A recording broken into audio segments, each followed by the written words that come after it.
left side or the right side, then it must be the FinSide. It ain't the left side. Thank you, Solo D. Welcome to another episode of On the FinSide. Following a terrible game from the Miami Dolphins, they lost in this contest 38-6 to the Baltimore Ravens in a very, very important matchup. So the grades on here aren't going to be good. The news isn't going to be good. Hopefully we can find a few silver linings along the way. You can follow us on Facebook, on Twitter, on iTunes, and on YouTube. We're here joined tonight by Paul Picken and myself, Brian Catanzaro, to make sense of this nonsense that was the Miami Dolphins loss. Paul, your reaction throughout the game? I was a little shocked. I watched the way they came out and lined up on defense at first. And quite honestly, I think Vance Joseph reverted the defense because he got afraid of the potential for deep speed with Mike Wallace and potentially Steve Smith, and had the corners too far off the ball and given the play of our outside linebackers. That really, really opens up everything underneath. And the Ravens just took advantage. They negated our pass rush with 3-step drops, did a lot of quick dumps, took advantage of Miami's weakness against tight ends that got really exposed in the San Francisco game, and really put Miami behind the 8 ball, which dictated what Miami had to do on offense. Couldn't have said it better. I mean, that's it. I mean, that's to the last detail what happened. I mean, to piggyback on what you said, this game really exposed a fear that I had heading into it. Is during this winning streak, I felt that the back seven wasn't challenged. When you look back, I mean, going all the way back, Ben Roethlisberger was hurt when we played the Steelers. So was Antonio Brown and Sammy Coates, but they played. Week 7, the Bills had no Sammy Watkins, no Robert Woods, their top 2 receivers. Then we play the Jets with Ryan Fitzpatrick. Then we play the Chargers, missing their top 3 receivers. Then the Rams with a rookie quarterback in the rain. Then Colin Kaepernick, who actually sliced the Dolphins up pretty good. My fear in this game is that it was the first time the Dolphins were going to face in a number of weeks a competent, that's the key word, competent quarterback wide receiver combination. And yeah, it looked very Kevin Coyle-like on defense, and I'm not too happy with Vance Joseph as we see it here today.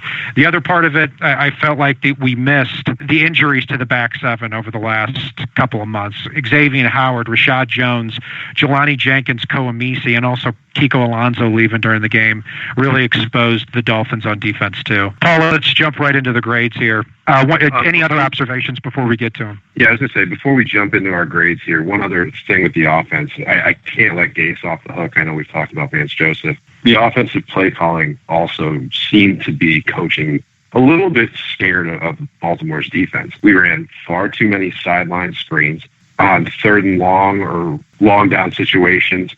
Miami tried to get cute and run a lot of little sideline dumps and things like that, when Baltimore already had been pulling 8 guys up into the box a lot to prevent the run until they got that 14, 21-point lead.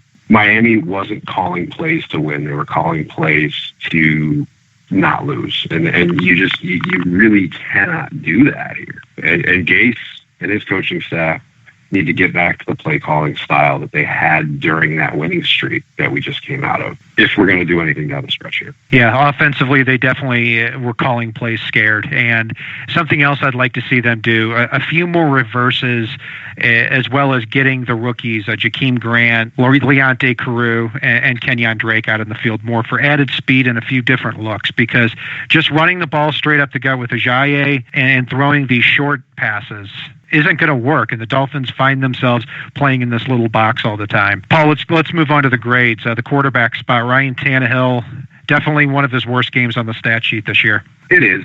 2 of the interceptions I will put on him when he started trying to force things. One of them, you know what, Webb made a great play ripping that ball out of Devontae Parker's hands right there in the end zone. The ball was where it needed to be. We need Parker to come down with those. That's what he's supposed to be. But 2 interceptions outside of that were on Tannehill. He threw the ball behind Jarvis on a very critical play. And then the other one was just a terrible throw. I've got to give Tannehill a C- here. He had a rough game, but I think he'll rebound this coming week against the Cardinals. I'll give Tannehill a D+. You know, I'll take the positive first. With 2 minutes and 10 seconds left in the first half, Ryan Tannehill was 8 for 10 for 63 yards and an interception. That was the Devontae Parker near touchdown that he should have had. So in the first half, I don't put the blame on Ryan Tannehill. I thought he was the only one who performed reasonably well, but the second half just kept getting worse. Specifically, that terrible interception by Eric Weddle. He had Jarvis Landry on the first drive of the second half, had him wide open for what could have been a touchdown and what could have changed the second half of the game. Dolphins would have been down 24-7, but there was a lot of time left to play, and really badly missed him. Ball gets tipped. Weddle picks it off, runs it all the way back. And also, too, then on the next drive, it's 2nd and 9, and Tannehill takes a 10-yard sack when he very easily could have thrown the ball away, which brings him to 3rd and 19, and that drive's over. So, yeah, I can't let Tannehill off the hook for the second half, and he really did go down with the ship in this game. So overall, I'm going to give him a D+. The running back position, Paul, Jay Ajayi, 12 carries for 61 yards, over 5 yards a carry. How do you grade this position? This is going to be a weird one because I think Jay Ajayi did make some good plays. Even in the passing game, I think he had 6 catches on the day, which I believe is his personal best. Yep. He did everything that was asked of him and more. He just got removed from the game plan pretty early in this game because Miami was down by so much that he couldn't be effective. So I'd actually give Ajayi a B+ here. I mean, you can't overlook 5 yards of carry. You can't overlook the fact that he had 6 catches coming out of the backfield. Damian Williams, he had 1 carry for a yard.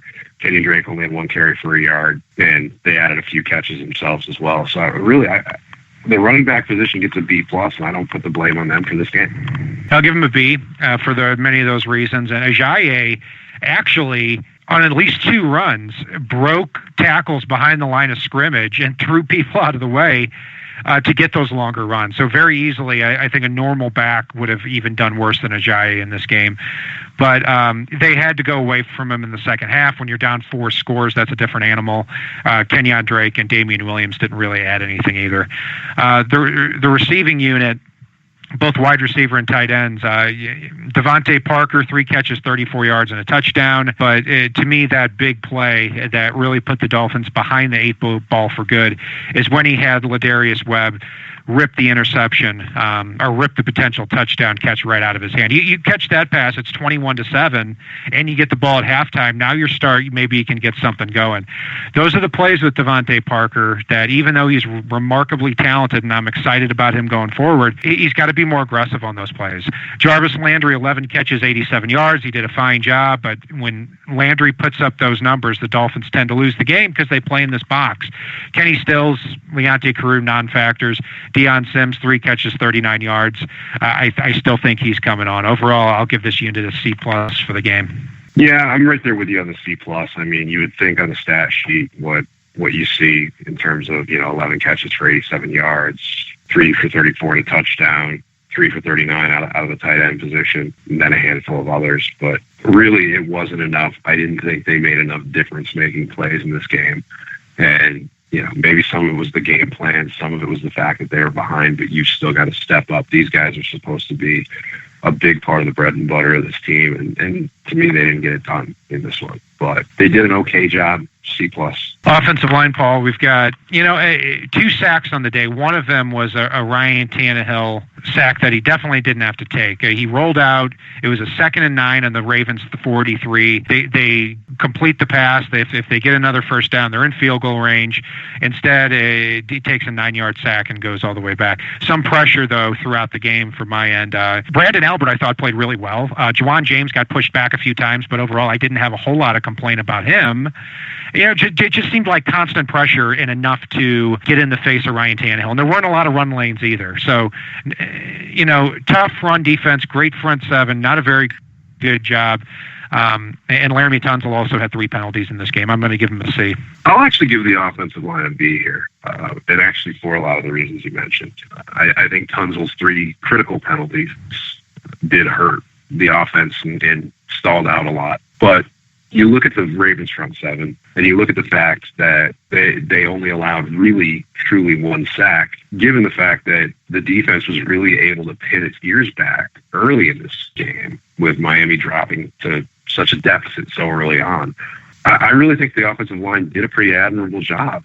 I'd have to give them a B here, even though there was a lot of snoozeworthy moments from the entire team. Yeah, there weren't a lot of huge plays where you look at and say, okay, Tannehill just got creamed or didn't have time to throw. So maybe I'm a little bit harsh with a C, but I felt there was incremental pressure throughout the game. Also, running lanes not there too. But overall, there aren't a whole lot of plays you can look at and say Juwan James and Brandon Albert or anyone in the offensive line really blew it. One thing the Dolphins are missing is Mike Pouncey getting downfield on those run plays. We're not seeing Ajayi break as many in the middle of the field as we used to. Moving to the defensive side of the ball, Paul, just an embarrassment to me from beginning to end. How would you rank the defensive line? This is a tough one.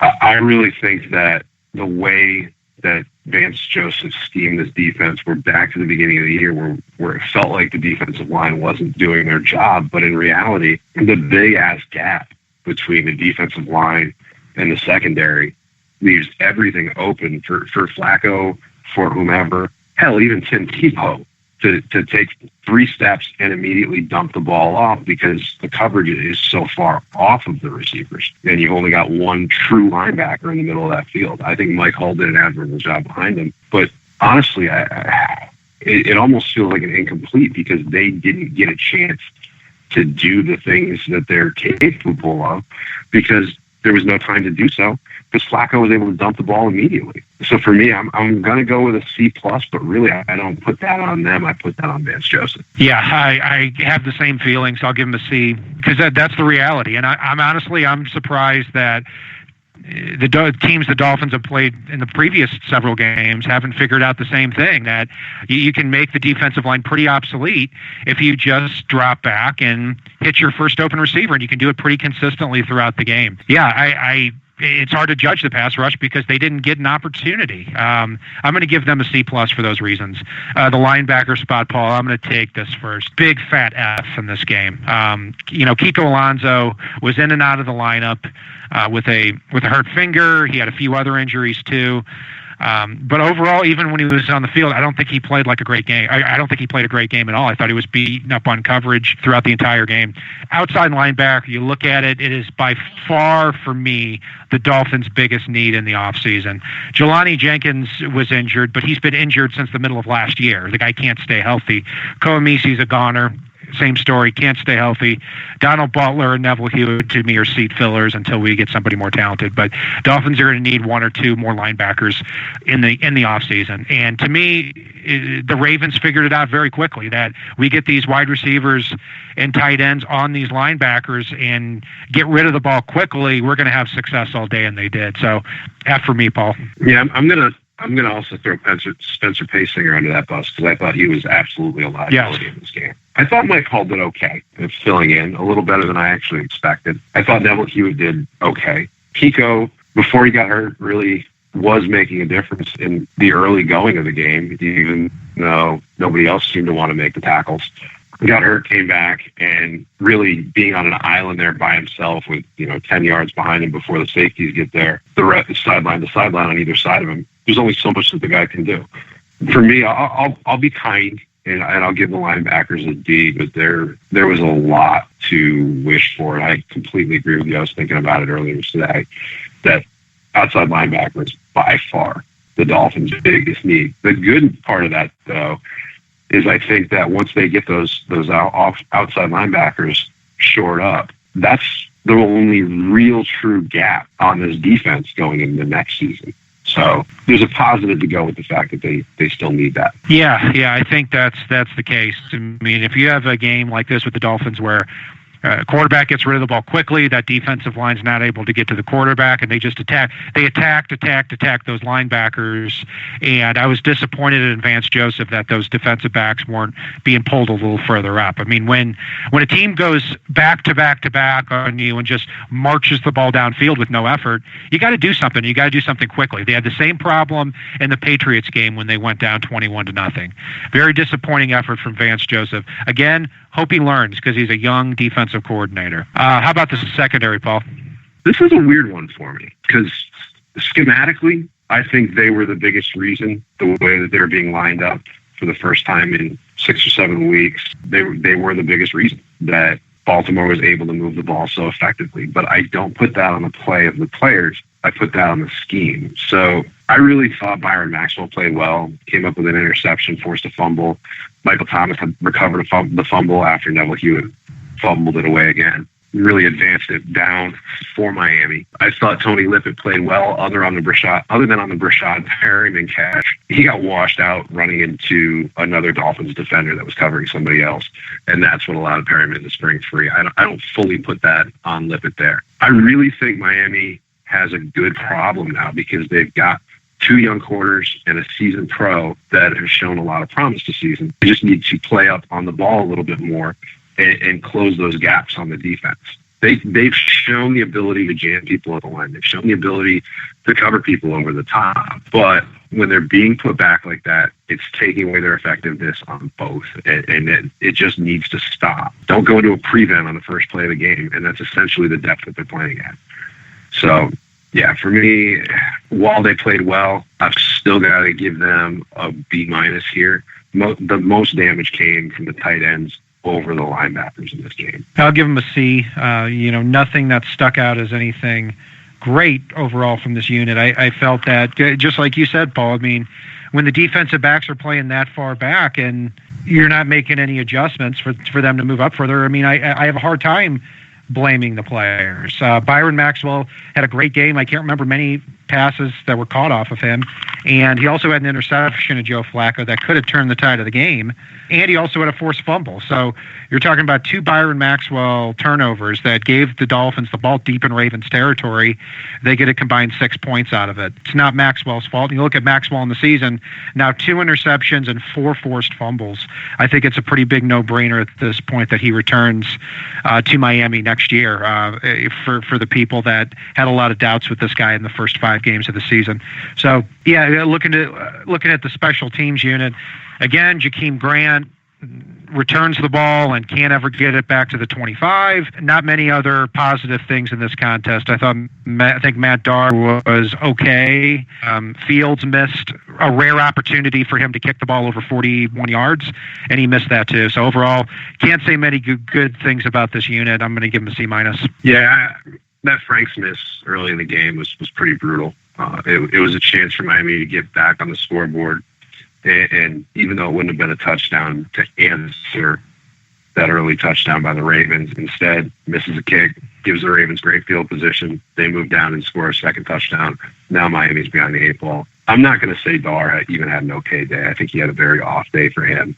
I do think he's definitely a Pro Bowl caliber punter, but I think he had a rough day. And I wonder how much the surface issues of the field really affected Miami, especially in the early going, including Franks and including Darr, because you saw players slipping and falling like crazy on the Dolphins side of the ball, which tells me they didn't have the right length of cleats on to be able to deal with that surface. So, hey, you still got to do it. I'm going to give these guys D+. There's nothing special in the return game. Franks wasn't his usual self, Darr wasn't his usual self. And Franks is really leading me to believe Miami needs to look at the kicker as a position to upgrade in the offseason. Yeah, and one of them could have been Caleb Sturgis, who's playing really well with Philadelphia right now. But, hindsight's 20/20. Franks beat him out for the job fair and square. And as far as the cleats are concerned, yeah, they were slipping all over the place. The Dolphins players were very critical after the game. And if this were a 27-20 loss, I probably would factor that into the discussion. At 38-6, different conversation. So, Paul, looking at the rest of the Dolphins schedule, here the Dolphins are 7-5, 4 games left to play in the season. You've got Arizona at home next week, at New York, at Buffalo, and then the Patriots at home. So not a very easy schedule. And this is what really bothers me about this Ravens loss is, if they had beaten the Ravens, or at least been very competitive, I'd be looking at these last 4 games saying, you know what? You might be able to go 3-1 the rest of the way. But now here's how I look at the rest of the season. I think you're going to split the next 2 games. You're going to versus Arizona and at New York. I think you'll lose at Buffalo, and then I think you're going to go into Week 17 against a Patriots team, and it's going to end up being a meaningless football game. You're going to end the season 8-8 or 9-7. What do you think, Paul? What's your outlook on their playoff chances after this debacle? I think so long as Miami tightens the defensive backfield up again for this Arizona game, it's actually a very winnable game. Miami should be able to at least be somewhat effective against David Johnson. Gresham could be a big factor for Arizona in that game. But all in all, I think it's a game that Miami can take. And if Miami can take that, I know they can take the Jets in 2 weeks. The Jets are a team that's just absolutely in shambles. And the Bills game, to me, it's a coin flip based on which Bills team shows up and which Dolphins team shows up. So there is still a possibility that Miami goes into that final week of the season where Miami's playing for something and maybe New England isn't. I know Gronk went to IR, so New England, that could affect them in a number of ways. But really, I do like Miami's chances still if they're able to take 3 of the next 4 of going to the playoffs, because you've got a lot of games out in that AFC West where those teams still have to play each other over the next 4 weeks. You've also got, in a way, Baltimore winning keeps their lead in the AFC North. Miami owns the head-to-head against Pittsburgh. So if it comes down to tiebreakers, Miami could have the edge over the AFC North now. So there's a lot of football to play, and there's still some decent chances for them to finish the season 9-7, 10-6. So and it would still be a successful season. Definitely a successful season at that point. It's got to be one game at a time. Yeah, I think it's winnable against the Arizona Cardinals. The Dolphins right now are 2.5-point favorites. I think that they're going to face a few of the same challenges that they had against the Ravens, and that's Carson Palmer's going to get the football out quickly, and the Dolphins have to combat that. So looking at that game, the difference is the Arizona Cardinals offensive line's been a problem all year. To tell you how big of a problem, Ulrich John is their starting left tackle in this contest. So the Dolphins are going to have some opportunities to get pressure. It's up to the back seven and up to Vance Joseph to make sure that people aren't running free in those zones. Paul, any more comments tonight before we call it a night? The one thing I will say is you mentioned that it could be a successful season. To me, this season's already a success. And it may seem odd, especially coming after this Baltimore game, but Miami has improved almost across the board. Their offensive line is actually pretty well set now when healthy. Their receiving core is young and pretty damn good. Ryan Tannehill has improved his play this season, even if it wasn't completely evidenced this past weekend. Jay Ajayi has shown that he can be that guy in the backfield. And we've seen a lot of positives out of guys like Kenyon Drake. And before the past few weeks, we've seen a lot of positives out of Jakeem Grant. This draft class looks good. The secondary looks good and only gets better next year when we get Rashad Jones back. Miami's got some financial flexibility this offseason to be able to plug the holes. And they've still got some decent draft picks in the upcoming draft as well to plug some more holes. They've shown this past year their analysis fits very well with what Gase is doing. So there's a lot of positive things from the season. So to me, the season's already a success, but I'd always love for it to be even more successful. Yeah, I think in terms of what was predicted before the season, that it would be, that you can call it a success. On the other hand, I'll say this: if you play Arizona this week and you don't win, or you lose very convincingly and you go to 7-6, then say you squeak out a win against the Jets and then you drop the last two in convincing fashion, it's going to leave me with a bad taste in my mouth at the end of the year if they're 8-8. Again, even though because now we're talking about, all right, yeah, we predicted 6 or 7 wins. It looked like a magical season for a while. We finished the season 8-8. But, we haven't gotten to that point yet. So let's hope for a double-digit win season, very much in reach, and a potential playoff appearance. And on that, we will end the show. We'll have one here in the upcoming days previewing the Arizona Cardinals matchup. And if it's not on the right side and it's not on the left side, it's on the FinSide. Solo D, take us home. It ain't the left side or the right side, then it must be the FinSide. It ain't the left side or the right side, then it must be the FinSide. Listen, Dolphins fans across the land all tuning in to see what Brian, Cat, and Paul about to do again. We rep our team, you can't change, stop, or ruin it. All we need is to figure what to do to win. Fins Radio, live and direct. Win or lose, we're showing up for every contest. No puppet talk, it's all raw and unfiltered. Voice of the fans when the season looks peculiar. Rockin' aqua orange over here, then you familiar. Every week they coming through our speakers to fulfill the crave we have to hear about our team and all the latest news. Vets the rookies trying to make the team, paying dues. Current players and alumni interviews. City to city, state to state, follow the moves. Call the hotline, Dolphins talk set to go. Best sports team and show all across the globe.